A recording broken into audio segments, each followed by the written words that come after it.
Julie Ertz is finally officially back in the NWSL after almost 2 years. They want to get after it, and I think that plays right into Julie Ertz's style of play. Challenge Cup starting here today is an opportunity for Potter to put some bench players on the field. This is your last chance. If I'm running the national team, you need to come in and produce like you produce with the MLS. These are dangerous opportunities that need to be converted. The outside defender with the two-hand shove 3 minutes into the match. I mean, dude, what in the world? Welcome back into Straight from the Pitch. I'm Anna Whitty, joined as always by Scotty Schweitzer here on my left. Big story of the week. Julie Ertz is finally officially back in the NWSL after almost 2 years. Julie Ertz signed with Angel City a 1-year contract. She last played a competitive match in the league with the Chicago Red Stars on May 16th, 2021. She suffered a sprained MCL. Then she went on to play with the U.S. in the Olympics in the summer, and she hasn't played a club game since. We saw her against Ireland, but she is back with Angel City. Right now, Angel City is sitting at 7th in the NWSL standings after week 3. Scott, the obvious question is, Julie Ertz, how is she going to affect this Angel City team in that 6th role? I think Julie Ertz is going to be a phenomenal boost for this team. As I watch them play this weekend again, I think they have some very good professionals, very talented professionals, and then some very good professionals, and they have a lot of good players that can fill a role for them in trying to win a championship. But what I think is Julie Ertz will bring in is a different standard, a higher level of play, a higher level of training, a more committed approach to becoming a champion. And I think that's a real good thing for some of these players, just to have her in the locker room, on the practice field, and then on the field, of course, which if she just plays as good as she did with her last couple games with the national team, she'll be a welcome boost for that midfield anyway. So I think Julie Ertz is going to be phenomenal across the board. The other thing I think with her expertise and experience, she will become another coach for this team. And to me, it seems like that is something that LA needs a little bit of a help with. I'm not too positive myself that their head coach is doing what's best for those players that she has on her team. She's kind of playing a system that doesn't really fit the style of play of all her players. And I think Julie Ertz will help her understand that, and then bring the two styles together and make the team even that much more competitive on the field. Freya Coombe, the head coach for Angel City, she mentioned that Julie Ertz will help the defensive line step up higher, which is very clear and evident with the U.S. women's national team. And it's true. Freya Coombe comes from Gotham, where she wanted to play possession-based. She still wants to play possession-based soccer with this Angel City team, but she doesn't have much that can facilitate that style of soccer. And McCaskill has been great. She's so good at switching the point of attack, but it's been Danny Weatherholt in the midfield with her, and then Le'Veon's been in there a little bit, but Le'Veon doesn't bring anything defensively to help out this team. So prediction would be Ertz sits in the 6th, and Weatherholt and McCaskill are the 8s. It's almost a diamond shape. And then, of course, Thompson up top. Indo drops back into the midfield, can help out as well. But I agree, Ertz can only help out this team when it comes to the midfield. And right now, Angel City, they're one of the oldest teams in the league right now, but bringing in Julie Ertz helps with that experience. And I just think this will be huge for Ertz wanting to go to the World Cup. It's, Vlatko Andonovski's made it very clear that if she wants to be on the World Cup roster, she has to play on an NWSL team. So who knows what the future holds for Ertz just in the league after 2023. However, this season, with her playing in front of Megan Reed and Sarah Gordon, who's coming back from an ACL injury, they've struggled as a center back pairing. Ertz is defensively going to help that out. And Angel City, the way that teams have exploited them is their back line. And if Julie Ertz can drop back and help that, they have a high ceiling this season. So I'm pumped to see what happens. I'll be at the game this weekend. They're playing San Diego, a rivalry match. I guess, I don't know. It's not a rivalry quite yet, because it's, one team has a win, the other team has a win. Both teams are new to this league, but I think she will make this rivalry potentially more exciting. And I'm just praying we get to see her this weekend, or even on the Challenge Cup game here today. So. I think I would get her in games as soon as possible. I think Absolutely. That's exactly what LA needs. And you're right. When they do get exposed is when they're countered off of missed passes, because they have 6 to 5 players who really want to go and really want to push the tempo and really want to play fast and get at the other team. And then they don't press up high enough on the field. And I don't know if that's Gordon being not used to being a center back, usually on the outside. I'm not sure if it's just a new tandem and they're feeling each other out, but their line doesn't stay connected and they get stretched from their midfield to their backs when they're on the attack. When they have time to get back, those players will do the work defensively. It's just when LA gets the ball, man, they want to go. They want to get after it. And I think that plays right into Julie Ertz's style of play. Even though she's doing things defensively, she likes to do them higher up the pitch. She doesn't just defend players and the ball. She defends the field itself. And if she can make the field smaller, she's a dominant force in the midfield.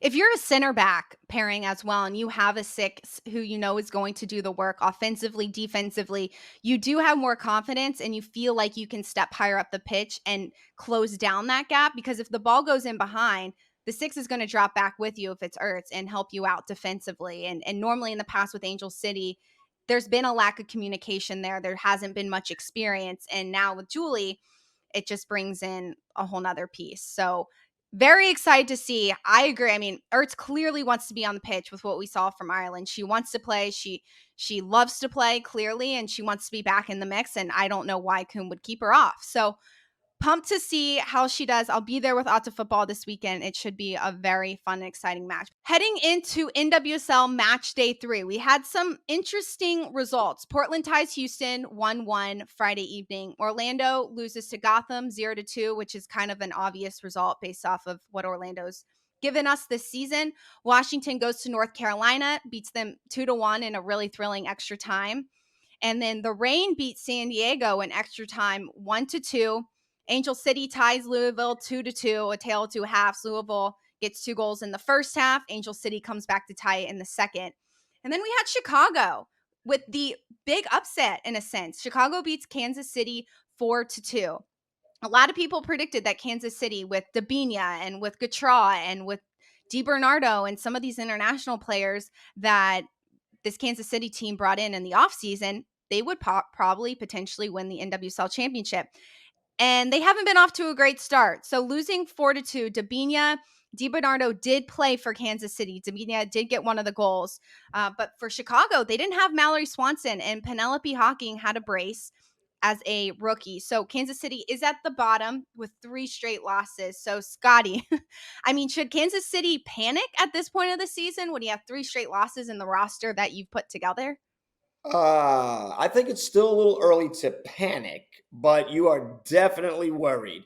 And I think what they need to be worried about is this group of players that we've brought together, great players, proven players, going to be able to find their chemistry in time to salvage the season. I don't think it has anything more to do with they just don't know each other and they don't know each other's roles and who's going to fill their weaknesses where they did on the other teams that they came from. Dabinia is a great player, a phenomenal player. She's always had O'Sullivan sitting in behind her. That was cleaning up messes for her. That was making adjustments defensively and in her shape to allow Dabinia to do what Dabinia does. This is a group of girls that have gotten together and they don't know where the pieces all fall. They don't know how the puzzle fits together.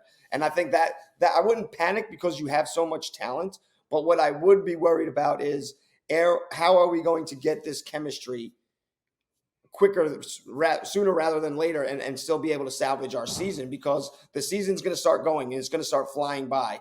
And if you don't get into it, like Carolina last year, doesn't matter how good of a run you make at the end, if it's just too much to make up for, you just don't have a chance getting into those playoffs.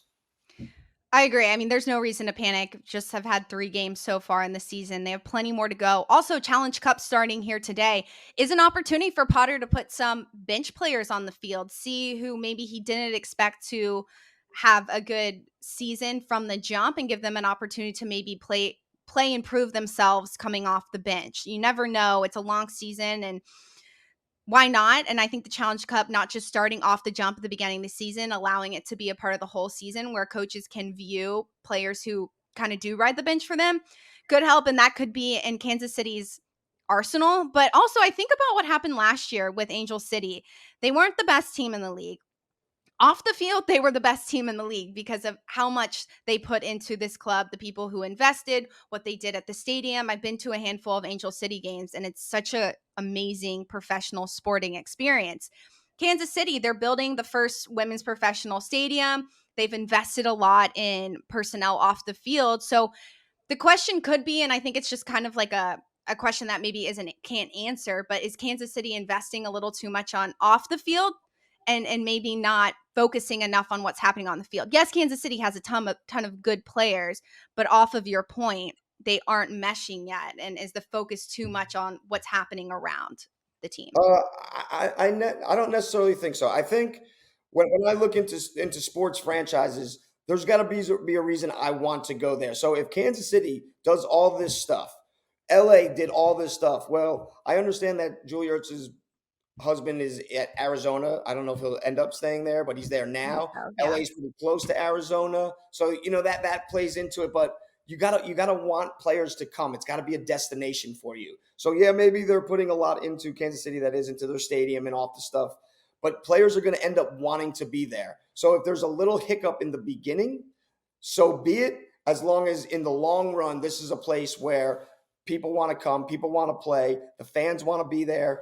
There's things like that makes the environment that much better. So for me, I don't think so. I think it's part of in soccer. You got to spend a lot of money and lose a lot of money to make some money. And I Right. think Kansas City is not afraid to. They're going to throw some money around. They're going to do some things. They're going to take care of their players, and players are going to want to go there because you look at Kansas City's market and you look at North Carolina's market. I don't think there's that big of a difference. But Dabinia wanted to go there. I'm sure there was some cash involved in that and what her contract was. But she picked Kansas City over North Carolina. And I've been around the United States, and there's very few places as beautiful as North Carolina. And I've been to Kansas City. I like Kansas City, but I'm not picking Kansas City over North Carolina's No, beaches or mountains or. So for no. me, are they doing the right things to continually keep bringing good players in so they never miss a beat? This initial one, maybe it's going to be hard to get it started because of all the different players, and I think that's going to be an interesting thing in the the tournament that goes on throughout the year. Is different coaches are going to have to do different things at different times. Mhm. Does Kansas City play subs, or does Kansas City think they're going to play a team who's playing a lot of subs so he gets his starters so they can taste a win? Like there's a lot of different dynamics that'll go into how you coach these tournament games throughout the year. Granted, during the World Cup window, there'll be a lot of younger players who get a chance to play and get a chance to prove their spot, and that's great. But in the beginning, when everybody's around, you might still just be trying to find chemistry. So you're going to play your starting team, and you're going to maybe hope that the other team plays some subs and rests some players, and you can get your first taste of a win. Because really, I think if Kansas City can taste a win, it'll change a whole bunch of the dynamic that goes on into locker room stuff and training stuff, and then your ability to play the next game. And I'm not saying Kansas City shouldn't be investing in the stadiums and they shouldn't be investing in women's soccer. I'm just saying it's something to keep an eye on and track how these players do throughout the season. And is that what is affecting the product on the field? And is the coach or whoever is in charge in that situation being like, look, we invested in you and we're giving you these things. We now need to start seeing results on the field. And it's an ever evolving process. Kansas City is still new to women's soccer and the league in general. And they've made huge progress since 2021. They played in the NWSL championship last season, but it's a completely different team and some new names. That's just one of the things that I thought of when it came to, I mean, losing to Chicago, who didn't have Mouse Swanson 4-2. That's a statement for the Yeah, Chicago yeah. team. So yeah, NWSL is certainly keeping us on our toes across the entire league. So it'll be fun to see what happens with Challenge Cup and who are some of these unknown players that we'll get to see on the pitch here today.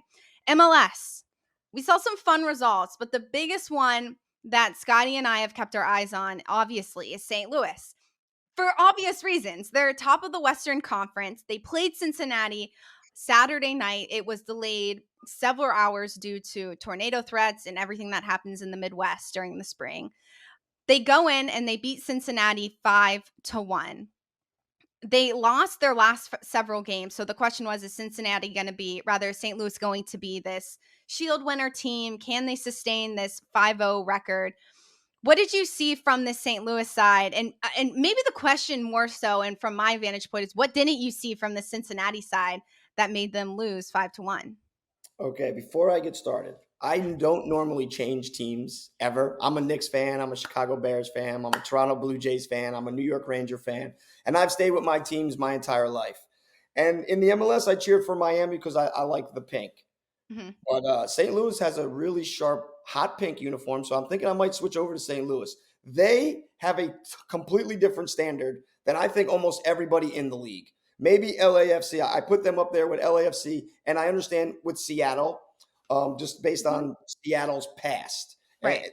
But they have set a culture and a standard on the field that they have done exactly what we said we thought they were going to do. They were going to lick their wounds. They were going to go back. They were going to watch film, and they were going to come out stronger than ever. And too bad if you got to play against them. And it just so happens they go into Cincinnati, who hadn't lost a game all year. And they were only giving up a goal here or 0 goals, winning 1-0, 2-1. Very tight games. St. Louis came out and they were ready to play. It didn't matter how long their wait was. They wanted this game. They wanted to get back into their winning ways, and you can just see it on the field. They're getting better at understanding each other. Their defense is getting even sharper and more connected. And when I watch St. Louis, they play like teams that I played on where we all were very, very close off the field. We were all friends, but on the field, we held each other to the highest standard possible. So if you watch a St. Louis games, keep your eyes on after mistakes. They give it to each other. If they're allowed to, it doesn't matter who you are. Best player on the team, DP player, young player coming out of college, it doesn't matter. If it's a wrong and it's a mental error, they lay into you. Like Stroud's allowed to talk to Lavin, who's allowed to yell at Klaus, who's allowed. They get on each other for mistakes that shouldn't be made that are mental errors. And it's not the coaching staff, it's the Mhm. players on the field because they know they have something special and they can't let it go by just being not there mentally prepared for it. Just St. Louis just has the standard that they are setting for this league is phenomenal because they're doing it with just grinded out players, skillful players, talented players, but they work and they work for each other and they work. It seems like every time I watch the St. Louis game, it's your team, our city. They work for their community. They play for St. Louis, for the fans, for the kids in the community, for the history of the game. We talked about it, I think, in our first episode. Will St. Louis understand? These players understand the rich history of soccer in this area, and it seems like somebody's taught them because they go out and they battle. And I mean, 5-1, they deserved every bit of that 5-1 win. They deserved every bit of it. And they made St. Louis, I mean, Cincinnati, who's normally really well structured defensively, look completely out of shape, like Mhm. completely like they were not prepared to play this game. And I don't know if it was the delay or just the quality of play, because it looked like quality of player on the field was just at a higher level of tenaciousness and desire to win the game.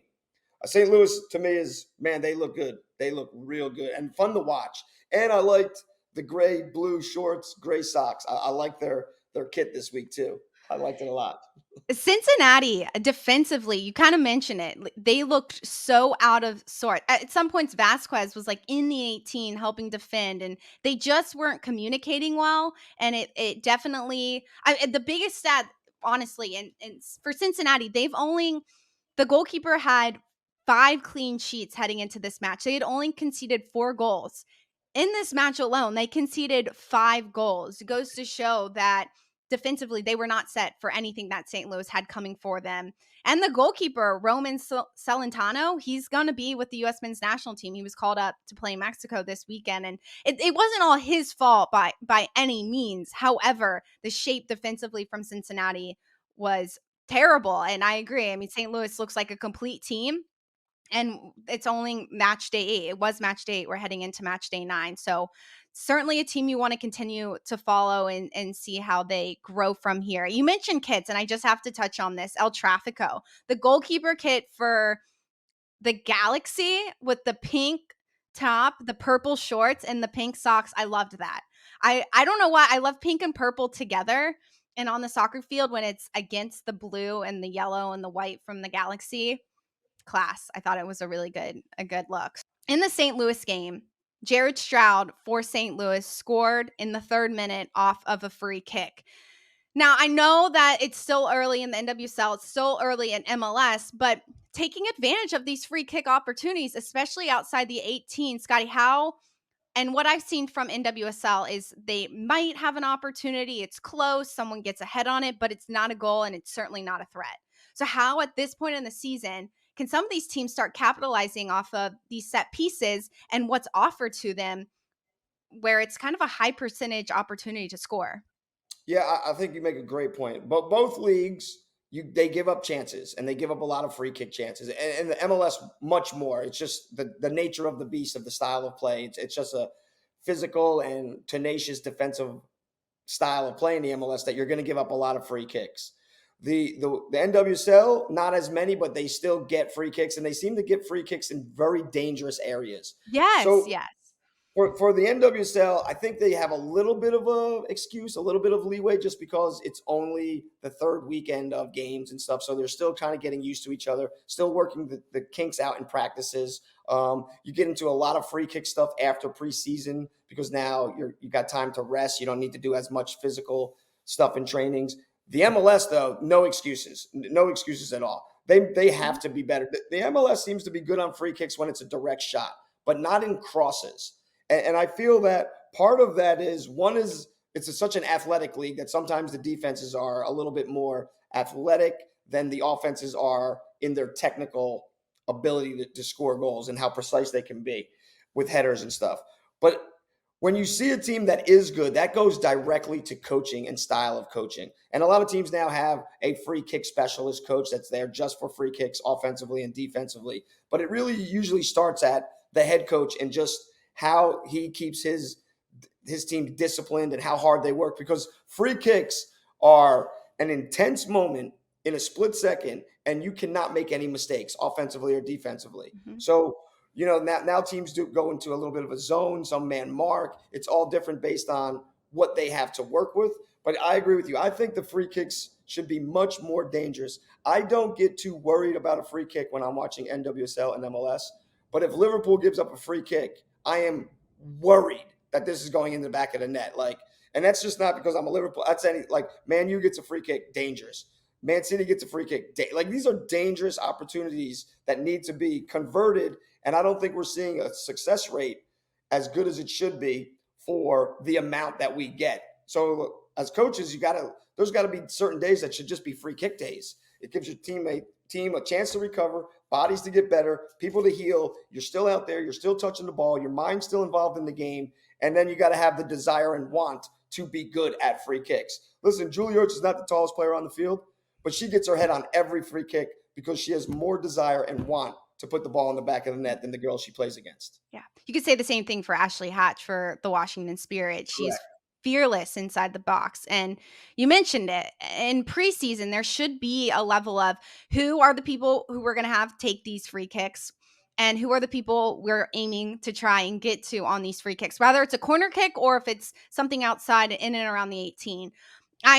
When we call these games as a broadcaster, specifically for NWSL, when somebody does convert on a free kick, it's more of a whoa, I did not expect that. This is awesome. This is exciting. But 9 times out of 10, I don't really expect a goal to happen off of one of those chances. So in preseason, should be something established. And every single day in training, at the end of training, even if it's just 5 or 10 minutes, practicing. And I'm not saying they don't, but there has to be more of a stay locked in, stay focused. Let's make sure we can execute on these free kicks because essentially they happen often, especially in MLS, like you said. And why aren't we converting on these? And why aren't we getting good opportunities and good looks? And I don't know. It's a part of the game that I don't think either NWSL or MLS utilizes much. And the Yeah. one that Jared Stroud scored, the outside defender with the 2-hand shove 3 minutes into the match. I mean, dude, what in the world are you Yeah, yeah. doing?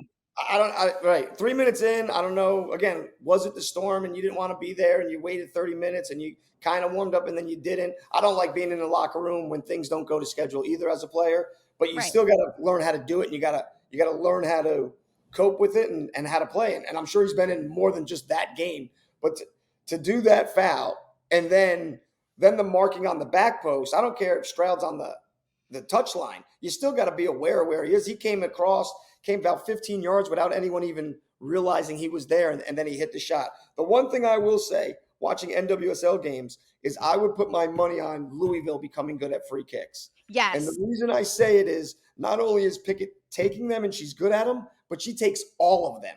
So when you know who's taking the kick and you know the way they kick it and you know the swerve on the ball and you know where they're looking, the more you know information, the better it is for you as an offensive player. So there's going to be a lot more opportunity for them to get used to Pickett because she basically takes every free kick, no matter where it is on the field, in the final third. So I think they're going to have an opportunity to show teams how dangerous and how you can capitalize on free kicks because there's such a powerful point of the game to get back into games or to stretch your lead in games.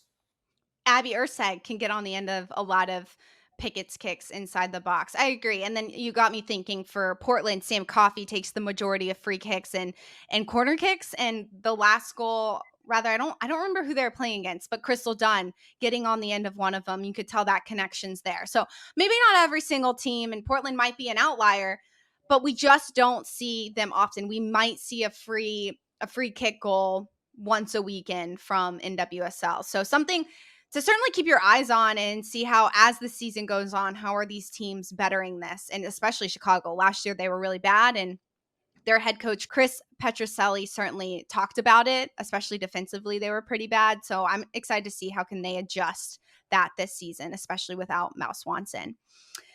Heading into this week and here today specifically, the U.S. men's national team is taking on Mexico. 20 out of the 22 rostered players are MLS players.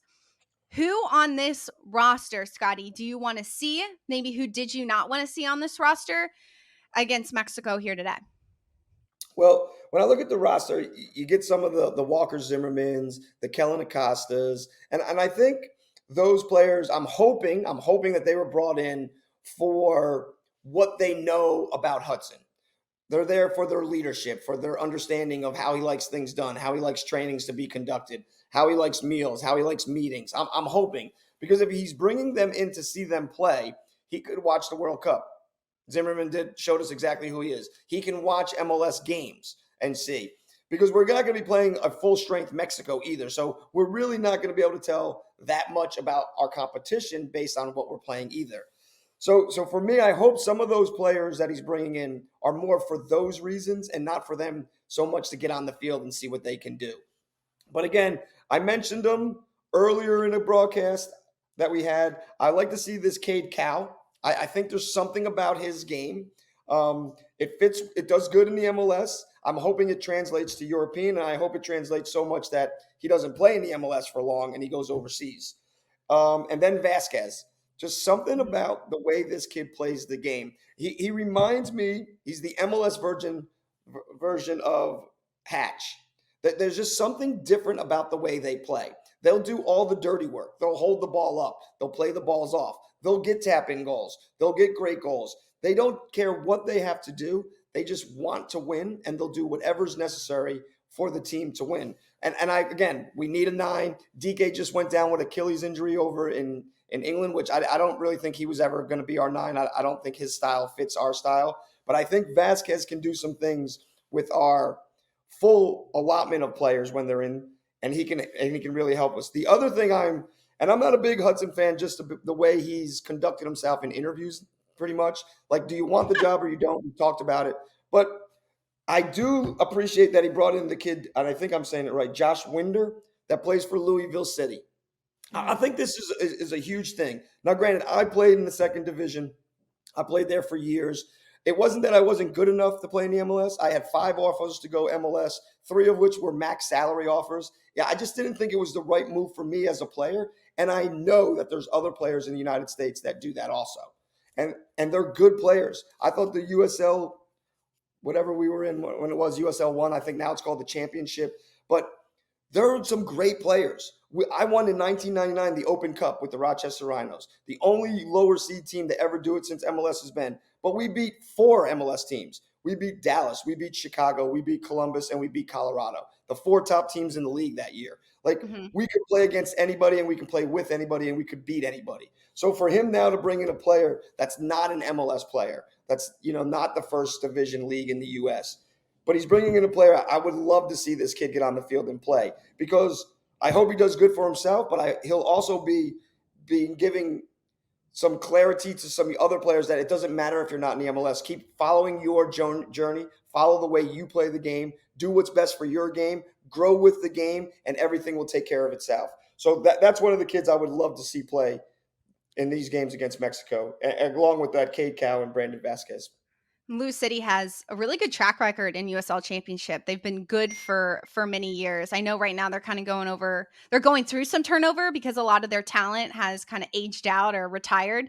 But I agree. I mean, you touched on the Open Cup. That's starting here in the next few weeks. Certainly something we'll keep our eyes on and follow, because there is a lot of that trade between MLS players and the second division and USL championship players. One player I kind of mentioned, and you touched on him, but Jordan Morris from Seattle. And Seattle didn't have a great game against Portland, losing this past week in the Cascadia rivalry game. But the only reason I say Jordan Morris is I feel like this could be a point in his career where he either continues to get called in these opportunities like this one, or they stop calling him in. And Morris has 8 goals with MLS this season. He's certainly at the top of that in the league.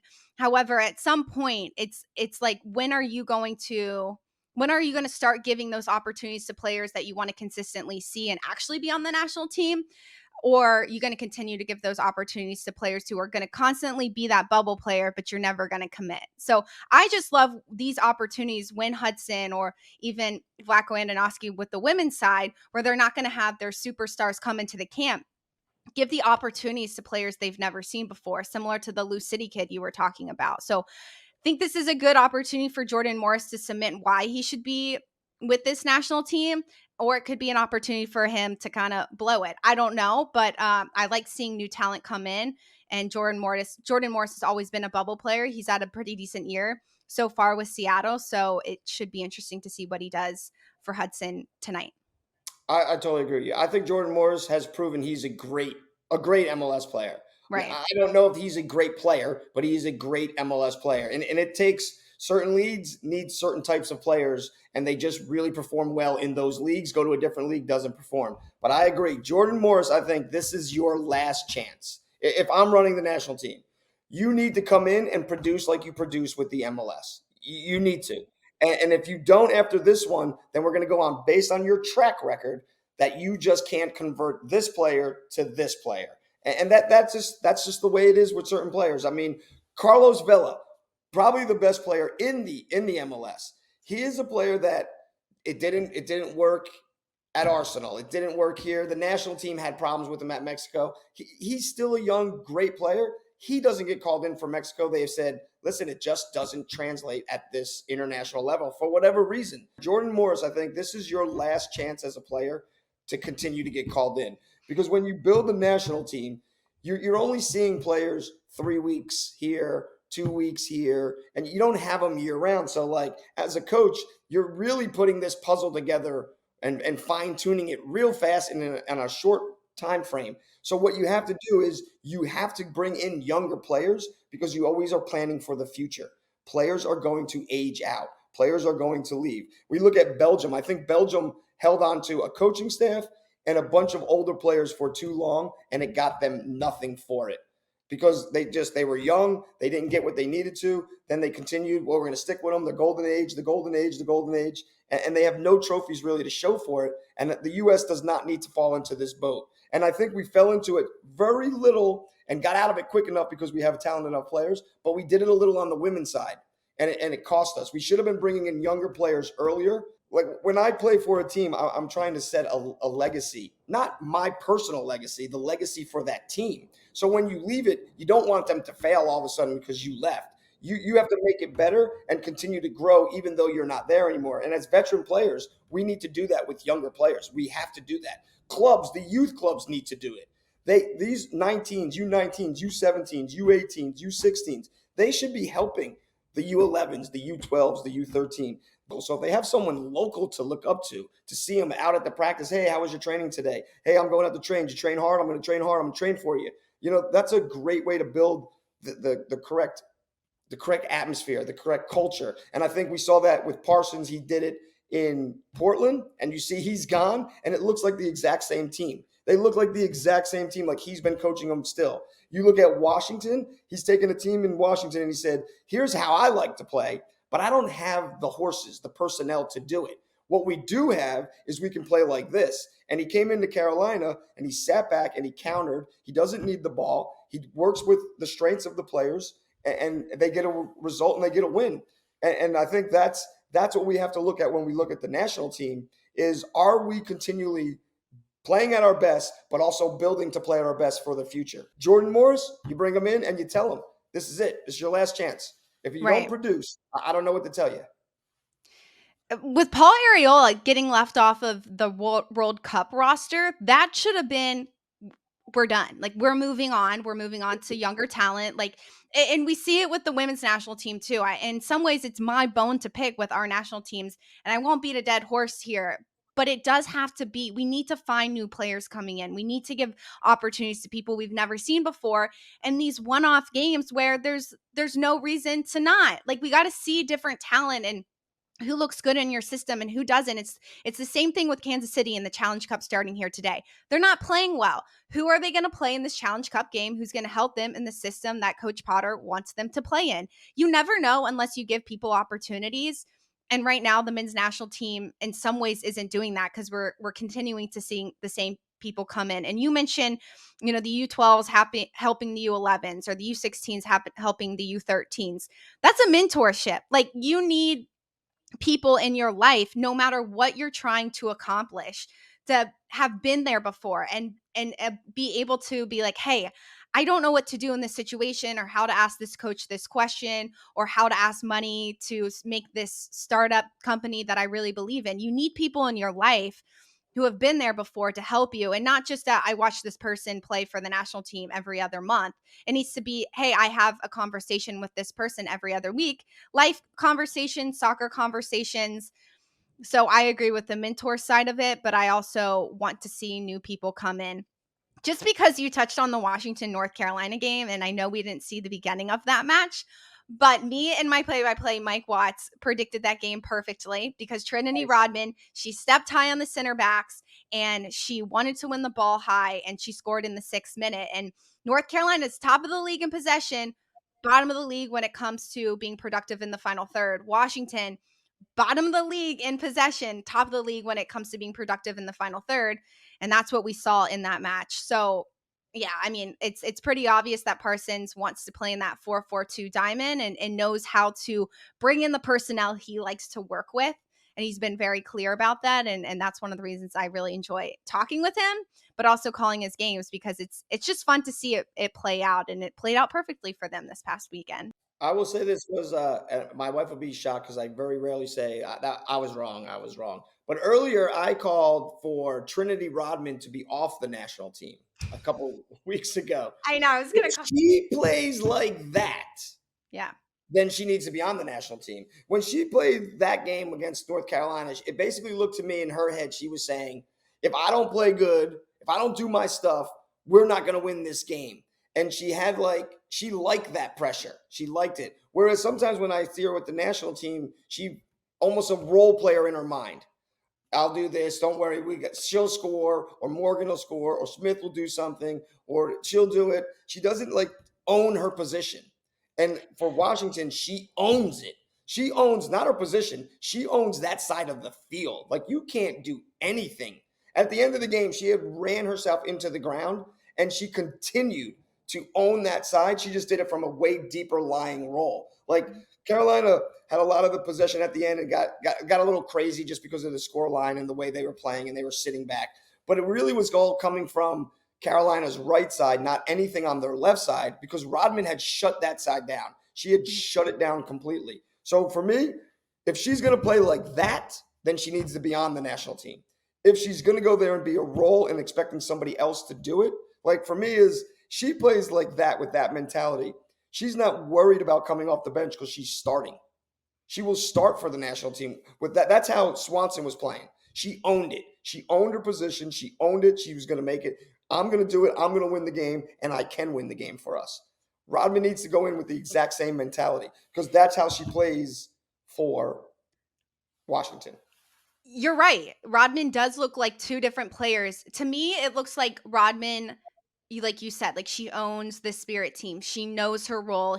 People look up to her. She's confident in the locker room. People know her personality, and she enjoys being there. With the national team, she looks a little scared. And she is younger. Alex Morgan is significantly older than Rodman. There aren't a lot of players that maybe she knows as well because, I mean, she's been with the national team for a while, but when you're with the Spirit, you're with those players a lot more often. So maybe Rodman is in that's where she likes to be, maybe a follower or a role player. With the Spirit, she wants to be the superstar, and for her it has to be, let's take what you're doing with the Spirit, put it with the national team. Because I was going to call you out, Scotty. I thought Rodman had a great game too. Obviously defensively she was helping out a lot more than we've seen with her in the national team, where she's more on the front foot, but she understands her role. And yeah, I don't know if she continues to play like that. Andonovski's not going to announce his roster until June. She still has 2 months to prove to be on that roster, and so does everybody else. So, and it's very clear, Flacco has made it very clear that he'll be watching the NWSL up until June and until he makes his decision. Scotty, you wanted to touch on a few of the announcing topics. You had some VAR controversy thoughts. I agree with you on some coaches in MLS who should maybe sit the bench. So, where do you want to start? Let's start with the VAR. Okay. First of all, the system is put into play to get things correct so that we don't ruin a game with a missed call. But now the VAR is just ruining the game. It is taking way too long to get an answer. And we discussed this before the show. Like, me as a viewer, I'm getting upset at the commentary because when I watch the EPL, they're giving me information while the VAR stuff is going on. So they're hearing stuff where the people running the game here, for the announcers doing the game, they are as much in the dark as I am. So the VAR, that's a refereeing thing, and the refereeing is the league. It's not the players, it's not the coaches, it's not the announcers. That's a league issue. The league has NWSL. This is a phenomenal league. There's so many talented players. The teams are good. Listen, we're talking about Kansas City in last place with no wins. Dabinia could be considered one of the best player in the world. When she is on her game, there is nobody like her. The girls that play in Barcelona. So Kansas City, that's the worst team. Has just her on a team, and they have more than just her. It's a tough league. It's a really good league. So the league itself, the people that run the league, they need to do a better job. I was telling you, I was watching, I'm pretty sure it was the Carolina game, at home, watching Carolina play, watching the game, listening to you, and a penalty kick. Well, I changed the channel because I couldn't wait any longer. So, like me, I'm a soccer person. I'm going to go back to it. And I forgot I was watching NBA playoffs. Then I go back to the game and I'd missed some of it. But you're losing the fans by taking so long. The VAR is used for clear and obvious mistakes. If it takes 10 minutes, it's not clear and obvious. What are we doing? We're ruining the game.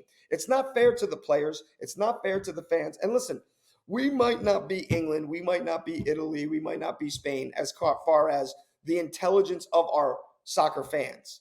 But we have a lot of intelligent soccer fans. And the way that they run the VAR and run the league for us to watch on TV, you are losing fans. The league itself is losing the fans. Like, I watch the NBA, I watch the NFL, I watch these leagues. They keep me captivated. They keep me captivated. They give me information that I necessarily wouldn't get. They tell me what I'm looking at. The EPL tells me what they're looking at. The LA Louisville game, there was a foul. They get a goal from it. It's the second goal. And they're looking to see if it's a foul. And because there's no communication, JP Dellacamera and Carly Lloyd are talking about the completely wrong thing. There happened to be a push earlier in the play, and that's what they were looking at. They weren't looking at the slide tackle. It was so clean, it wasn't even funny. She got all ball and got no player. So that's not what they were looking at. But because there's no communication with the way they run it, and that's coming from the league. You can't put blame on anybody else but the heads of the league. If you're saying the producers and this who are working, then get better. Pay better money to get better people. Why can the other leagues do it? Listen, you have a Challenge Cup coming where there's $1 million win. Well, Right. that means there's a lot of money going in that they're going to give $1 million back out. Like, let's to be in $1 million award mean there is tons of money coming in. So Well, like I understand, but like this is a league that we need to sell and make people want to watch because of the talent that's on the field. I And agree. I agree. we're With the losing that with some of those things. with the Challenge Cup, the $1 million is coming from UKG. So the company who it's the UKG Challenge Cup. So that's coming specifically from them. I'm not disagreeing with you on the VAR, especially as a broadcaster. Like you mentioned the North Carolina Spirit game, and it was a handball.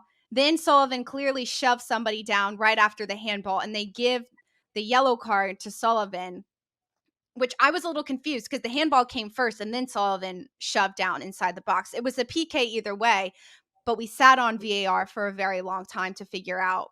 I don't even know, but anywho, then it's like the end of the game and VAR tacks on so much extra time. There was 10 minutes extra time in the North Carolina Washington game. So the back end, the VAR certainly affects how the game plays out and finishes out. I mean, the OL Reign San Diego game ended up in an OL win in the extra time minutes, but that could have easily been a tie, if certain things didn't play out like VAR. So granted, it was week 3 of VAR and NWSL, and they're still trying to figure it out. So there is some lenience, in my opinion, from the NWSL side, but it's a lot of time and maybe not as much communication Yeah, between I understand what's it's week 3 happening. and everything, but it would be one thing if I never saw VAR before, but VAR's not brand new.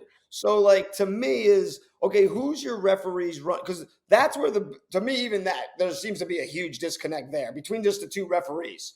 Like, if I got to watch a referee put their hand up to their ear, like, what are you two talking about? Yeah. Dinner tonight? Where are you going to go? We're staying at the hotel? Like, how much can we talk about this one play?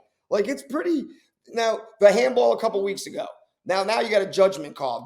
Was she down? What's the ruling? That one I can understand a little bit.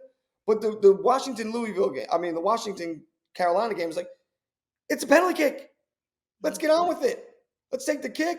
Like, I feel bad for the goalie. I feel bad for the penalty kick taker. I feel bad for the teams waiting around. Do we get a warm up after this stupid VAR thing? So we could have sent people to Europe to see how England does it, the EPL does it. It's not that it's a brand new system. It's just brand new to certain people. So there has to be somewhere where we go and get schooled on it. That's my big, like, if someone does it better than me, I'm not going to run from it. I'm going to go see it so I can learn how to do it better. That's my argument. Is I understand VAR. VAR has hiccups in the EPL, but not like what we're watching here in America. Like, this is it's killing the game. It's killing the momentum of the game. And that's like, as a player, as a fan, you're watching this poetic dance of a game. Like, Carolina's playing like this, so Washington's going to play like this, and then there's VAR. And then, like the other day, I watched the LA game, and they were commenting on, was McCaskill faking an injury so that the coaches could talk and set up a new system in the way they were playing. Like, they don't have to fake an injury. We'll just wait for VAR. It's coming in 2 seconds. We have 15 minutes to talk about something. That's my big argument with VAR is, if it's taking this long, then it's not clear and obvious. Like, the referees should play like they're not getting to hear anything. And then, okay, hold that throw. Okay, get the throw. That's all I needed to see. You're good. You made the right call. And then if you didn't, you didn't. But like, our VAR in the NWSL for sure, and MLS is, what the hell do we go back and look at the offsides for? I don't need to see it. You saw it. You drew the line on the screen. What do I, as the referee, have to look at it for? First of all, I didn't call the offsides. My linesman did. You want him to run over and look at it? Like, that's my concern. Like, you call offsides, that's handled in the booth. Just tell me a yes or no. Then on a foul, you're telling me I missed something. Then I need to go look at it. But most of these, I didn't even miss anything. I call it like it was. It takes 15 minutes for me to tell you that I saw it like I saw it anyway. So let's like that. It's just killing the flow of the game. Moving on to maybe some coaching adjustments we want to see. I'm going to start with Sporting Kansas City. 2 goals in 5 games is the fewest at this point in the season in MLS history. No one has ever scored fewer than 4 goals after match day 8. Kansas City, with only 2, sitting at the bottom of the Western Conference. Peter Vermes signed a 5-year contract back in February. He's the longest tenured MLS head coach by a mile. He's taking over SKC back in the 2009 season. Why is he still coaching at this point of the season when his team can only produce 2 goals and they can't win much of anything on the pitch? That's my qualm, and why is he still with the team? Okay, well, let's dive into Pete Vermees, and I don't even have all my stuff around me. First of all, again, I grew up with Pete Vermees. He's a couple years older than me. He's a New Jersey kid. I'm pretty sure he's Oh, from Delran, New Jersey, I'm sure South he's a great Jersey. guy. He's okay. But if you look at Pete Vermees, first of all, that's this year. They were terrible last year. It wasn't like he had a good year last year and like, oh well, just a hiccup. Man, he was terrible last year. So my thing is when I look up Vermees, if you look him up, man, he runs a lot of things. He has got his hands in the cookie jar all over the place, and a lot of it's at Kansas City. And I don't know all of his titles, but at one time he was the GM.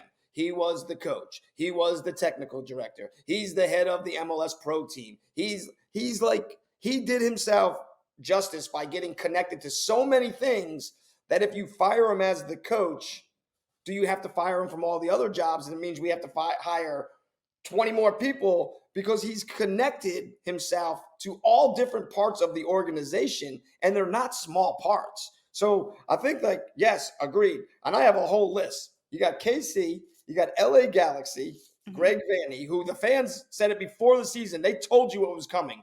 They told you what was coming, and it has come. It has come. And now he loses El Trafico, which it wasn't a bad game, but it's a bad result. And that was a big game for them in where we are this season. You have the Charlotte coach, you have Montreal, Colorado, Real Salt Lake, and Miami. And Phil Neville, I think, gets a little bit of a leeway because he didn't play this weekend. Because 5 losses is not good. Like, seasons get away from you real quick. And we were like, well, it's early days. Well, now you got teams 8 games in. You're 8 games in. You're running out of time to get this going. You're losing locker room. You're losing players that don't want to be out there. I looked at KC, the LA Galaxy, Colorado, and Real Salt Lake, who all are in the West. They have played 30 games total if you combine all their games. They have 3 wins, 10 draws, and 17 losses. Like, how do they have their jobs? Like, we're in a business to win. Robin Fraser didn't do real good last year with Colorado. Pablo took on Real Salt Lake midway through the season, I think, last year. Okay, you kept him on, so he's having a bad year. But some of these teams, Montreal, I say, did they go to him and say, don't worry about this, this is a rebuilding year, you're in the clear, would trust the process, kind of like when the 76ers kept having all those losing seasons, and they kept the coach because he's real good with youth players. The Charlotte coach, come on, you play whatchamacallit this weekend and you tie like Colorado this weekend. yeah, like here's 2. You guys both need a win. A tie is not good. A tie is not good for either one of these 2 teams. I went with coaches, VAR, and if we talk about a little bit some of the announcing, I think we're good with mediocrity, and that's a huge problem. That is the other day I watched the Portland Seattle game. Did you see the bicycle kick? Like, my thing is, where have you been, Espria? Like, you haven't done anything. You're not one of the injured guys, and you hit a bicycle kick. As I watch things transpire in sports and soccer, it's kind of how I go my week at Next Level when I teach the youth. And this week alone, our whole thing has nothing really to do with the drill. It's about the standards we set for ourselves. So at Next Level, we say to the kids, we are striving for perfection when we do our drills. 1 hour, striving for perfection. In the warm-up, in the drill, no matter what we do, we all know we're not perfect. We know it. But if I strive for perfection, I become excellent. Well, Kansas City, you're not striving for perfection. Galaxy, you're not striving for perfection. The fans see it. VAR, you're not striving for perfection. Carly Lloyd, I had to turn her off. Like, I understand what she can do on the field. It doesn't mean she's telling me the game correctly. She's not telling me things I need to see in the game to be looking at. Like Tony Romo is, I don't like the Dallas Cowboys, and I didn't like Tony Romo. But man, I love watching games that he's announcing because he's giving me bits and pieces of the game that I should be looking for. I think we talked about it earlier. Okay, we don't have Thompson this game, whether it's because she was here or here. So who are we going to look at? And Carly Lloyd just says Endo. Listen, I've watched 3 games. I know it's Endo.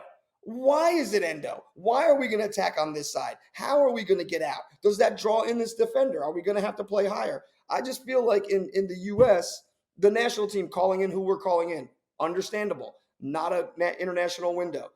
We are not a country of mediocrity, but when it comes to soccer, we accept it. I pulled my daughter out of youth soccer because it's mentally not a good place for her to be. It's mentally unhealthy. Club soccer is mentally unhealthy in the United States. And she now plays for her school team. She will play more games for her school team than she would a full season for a GA team. Like that is ridiculous. She had like 8 games in the season, 8 games, 16 season, and a little whatever you do a showcaser here. So maybe she would have got 20 something games.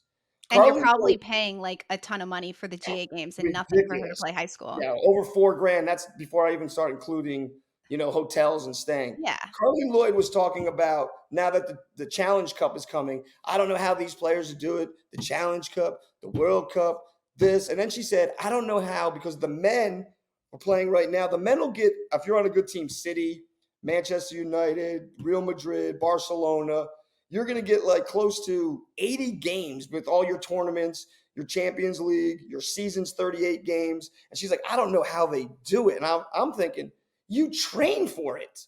That's why you wanted to become a pro. Like, you know what's coming. You train. Like, for me, I always tell my players at next level, and it hurts the boys' feelings. The girls are way tougher than the boys. They're way tougher. All you got to do is get them to train for it, to train to be ready for any adversity. So like that's what we do at next level. The standards we set, I don't know how many are going to go to the national team. I don't know who's going to play in college, but you're going to have to get a job. You're going to have to live your life, and you're going to have to know that there are coming obstacles, and you can conquer all of them. But that's based on standards you set in your everyday life, training at practice, doing your chores, doing your schoolwork. And I watched like the NWSL, and there's a standard. And then you get the Portlands, and there's a standard. And then you watch the MLS, and there's a standard. But then you get the Colorados, the Kansas Cities. Like, where is this disconnect? The Pittsburgh Steelers, like, they're only being accepted for the last couple years because of all the greatness prior. Mhm. But soon they're going to get rid of Tomlin, and he's going to end up, if he doesn't have a winning record and go into the playoffs, they're going to get rid of him because Pittsburgh is not about mediocrity. The Cleveland Browns are, but not Pittsburgh. Like, you know what I mean? Like, so we have it in other sports. My thing is, we have a lot of great talent in the U.S. The announcers, I know you might be friends with some of them, Carly Lloyd, Lexi Lalas, Beasley, Kobe Jones. I know you didn't like it when people ridiculed you as a player. That's part of the job as a player to be critiqued and as a broadcaster to say the truth. Like, don't hold them to a lower standard. This is a pro league. We need to be better. The Washington, Carolina, Pickett needs to be held responsible for that first goal. She gave it to Rodman. Great finish. Way to take the inside, Rodman, and put a cracker on goal. But it was a terrible pass. It was terrible. So, like, I feel like the refereeing, the VAR, the commentators who have gotten their jobs because of their name, because of who they are or what they did, not because they're talented, that brings the level of it all down. Coaches who at the youth level who have an accent or have come somewhere and have a nice resume doesn't mean I can coach youth. Youth is a totally different animal. It's a totally different beast. I have to teach soccer, technique, tactics, and help develop the mental strength of a player. We have too much invested as coaches, youth coaches, pro coaches, to accept some of the things we accept in leagues. VR has a lot of positives, but certainly that comes with some negatives, and it's the slowing down of the game. But I'm going to leave it all there because you touched on a lot with the coaching, which I agree with, the announcing, All of it. There is certainly a lot to digest, but what I take away is strive for perfection. And that's what we're doing here at Straight from the Pitch. So make sure to comment and share with us what you think, what you want to hear about. Give us a 5-star rating on Apple. Follow us on Instagram, Twitter, and YouTube at SFTP Pod. We'll be watching Challenge Cup, NWSL, MLS, Open Cup is coming up. The men's national team is playing Mexico here tonight. So make sure you follow it all, you tune into all. There's plenty more to talk about, and we'll see you here next Wednesday. Have a great week.